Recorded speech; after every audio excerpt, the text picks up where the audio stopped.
안녕하세요, 건가도구의 건입니다. 자, 오늘 첫 영상인데요. 먼저 첫 영상 시작에 앞서 제가 앞으로 무엇을 할 건지 말씀드리는 게 맞는 것 같아서 말씀드려보려 합니다. 일단 많은 브랜드들을 하나하나 알아보는 시간을 가질 겁니다. 그 브랜드의 시초부터 해서 어떤 일이 있었는지, 디자이너는 누군지, 그 디자이너 컨셉이 뭔지 등등을 알아가보는 시간을 가져볼 겁니다. 그리고 그 브랜드의 가장 마음에 들었던 컬렉션을 소개하는 시간을 가져보도록 하겠습니다.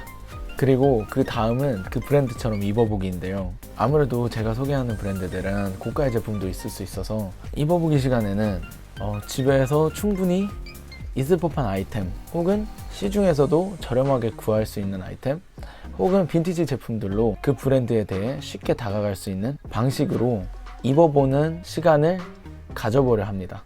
또한 많은 컨텐츠 준비 중이니 기대 바랍니다. 첫 시간, 제가 오늘 준비해본 브랜드는 제가 가장 좋아하는 브랜드인 구찌에 대해서 소개해보려고 합니다. 영앤리치, 젊은 부자들과 래퍼들의 많은 사랑을 받고 있는 브랜드 구찌에 대해서 알아보겠습니다. 1881년 구찌의 창립자인 구찌오 구찌는 이탈리아 피렌체에서 태어났습니다. 집안은 밀짚모자 사업을 하고 있었는데요.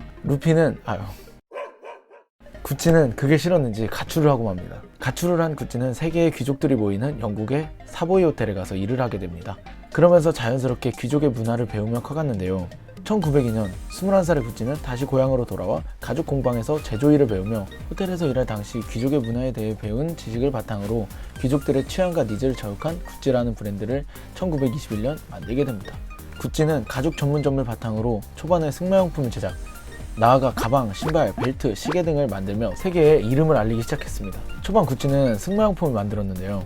우리가 구찌하면 알고 있는 홀스빗은 말에 물리는 재갈에서 영감을 얻어 디자인했다고 합니다. 또한 세계 2차 세계대전 당시 가죽 수입에 영향이 있던 구찌는 비교적 흔히 구할 수 있는 돼지 가죽으로 대체 일본산 대나무로 만든 손잡이를 만들어 가방을 제작하였는데요. 이때 만들어진 것이 바로 유명한 디아만트 캔버스를 바탕으로 한 뱀부백이죠. 역사 깊은 아이템입니다. 이렇게 승승장구하던 구찌에도 위기가 있었는데요. 바로 그것은 가족 경영 체제로 운영되었던 것입니다.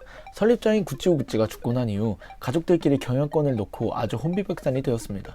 가족들끼리 소송을 걸질 않나, 나와서 짝퉁 브랜드를 내질 않나, 주식을 팔아버리거나 심지어 청부살인까지 아주 구찌는 혼비백산의 상황이 아닐 수 없었습니다. 3대인 마우리시오 구찌가 지분을 매각시키며 가죽 경영은 끝이 났는데요. 새로운 CEO가 필요했던 구찌는 경영권 싸움이 있을 당시 선임했던 변호사인 드메니코 드솔레에게 경영권을 맡기고, 그때부터였을까요? 나락으로 갈 것만 같던 구찌는 아주 멋진 부활을 하게 됩니다. 경영권을 맡은 드솔레는 크리에이티브 디렉터로 미국의 톰 포드를 세우게 됩니다. 톰 포드는 전문 패션 디자이너의 길을 걸었던 것이 아니기 때문에 그를 보는 여론은 차가웠습니다. 하지만 드솔레는 톰 포드를 믿었고 1995년 톰 포드의 SS 컬렉션에서 세상의 이목을 끌어오는 데 성공합니다. 당시 톰 포드의 디자인 컨셉은 바로 에로티시즘, 관능미를 앞세운 것인데요. 한번 보시죠.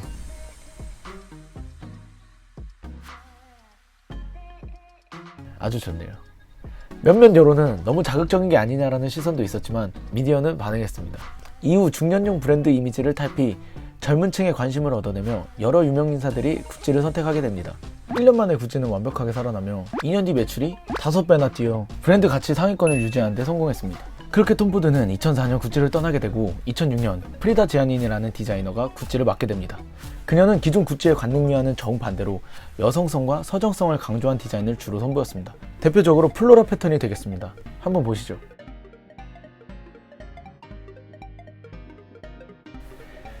반전 매력을 보여준 구찌는 큰 성과를 얻으며 프리다 지아니니는 10년간 구찌와 함께하며 구찌의 여왕이라는 타이틀을 달게 됩니다. 하지만 2014년 실적 감소와 부진으로 당시 CEO와 함께 해임당하게 됩니다. 2014년 구찌는 보테가 베네타를 성공적으로 이끌었던 마르코 비자리가 CEO로 임명됩니다. 당시 구찌는 에로티시즘과 서정성 사이에서 이도저도 아닌 길을 걷고 있었는데요. 그로 인해 매출 감소와 인식 하락은 피할 수 없었습니다. 그런 시기에 새로운 CEO 마르코 비자리는 구찌 안에서 12년간 일하던 무명의 디자이너 알렉산드로 미켈레를 크리에이티브 디렉터로 앉히게 됩니다.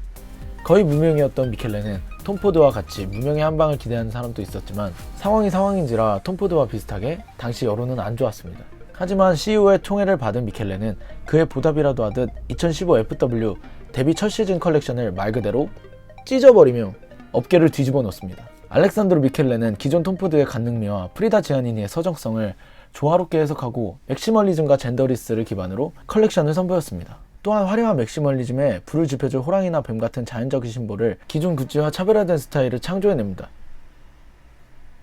이것이 우리가 알고 있는 현재 구찌의 모습일 텐데요. 알렉산드로 미켈레는 올드하고 식상했던 구찌에게 단번에 자유분방하고 화려한 신세대적인 브랜드로 탈바꿈한 뒤 구찌는 스트릿, 힙합 패션에서도 큰 인기를 얻으며 오늘날의 구찌의 모습으로 변했습니다. 그리고 2018년도에는 에르메스와 샤넬을 제치며 럭셔리 명품 브랜드 업계 2위 자리까지 올라서며 현재 구찌의 위상을 보여주고 있습니다. 오늘 이렇게 구찌에 대해서 함께 알아봤는데요. 무명 디자이너들과 그들을 알아본 경영진의 안목, 오늘날의 구찌를 만들었다고 볼 수 있겠습니다. 다음으로 제가 제일 좋아하는 시간인데요. 바로 이 건희의 마음을 흔든 시즌을 찾아라입니다. 제 마음을 흔든 시즌은 말이죠. 바로 알렉산드로 미켈레의 18, 19 FW 프리프럴 시즌입니다. 일단 제가 구찌를 좋아하는 이유가 특유의 색감과 그 앤틱함, 그리고 플러스로 영한 느낌, 그 느낌을 좋아하는데요. 이 시즌이 그 앤틱함과 그 색감, 그런 느낌을 가장 잘 살린 시즌이라고 생각하여 뽑아봤습니다. 역시 알렉산드로 미켈레. 또한 트레이닝복처럼 캐주얼한 무드나 수트처럼 포멀한 무드 모두 잘 살린 시즌이라고 생각합니다. 네, 여기서 마무리하고 저희는 바로 구찌처럼 입어보기 시작하러 가보실까요?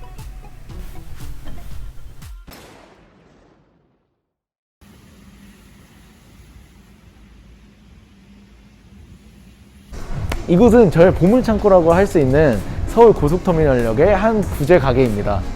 오늘 저희가 알아본 구찌 특유의 색감이나 재질, 디테일 등을 베이스로 구찌처럼 입어보기 위한 아이템을 사러 왔습니다. 한번 가보실까요?